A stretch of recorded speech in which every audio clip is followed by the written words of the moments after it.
Bismillahirrahmanirrahim.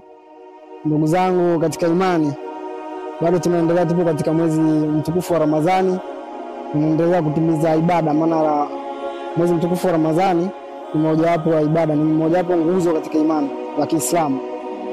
Hivyo ndugu zangu, basi tuendeleeni kufunga kwa imani na yakini, lakini kuna makosa ambayo tunafanya katika mwezi mtukufu wa Ramadhani, hasa kwa vijana wenzangu.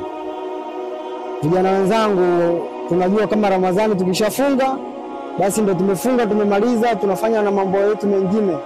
Ramadhani haitaki upuuzi. Unafunga wewe, una baadaye ukishafuturu unakutana na kimada, unafunga hauswali, unafunga wewe unadi tu unafunga. Sasa sijajua ndugu yangu, unafunga kamba ama unafunga nini?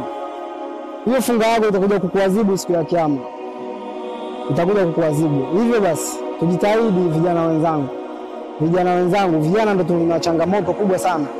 Vijana sisi ndio changamoto kubwa sana. Lakini tunaona wazee wastaarabu, wazee wenzetu wapo msikitini, lakini sisi vijana sasa msikitini tunaonekana Ijumaa kwa Ijumaa. Haya Ramadhani pia wapi? Na kwa changamoto ndugu zangu. Hivyo basi tujitahidi katika hili.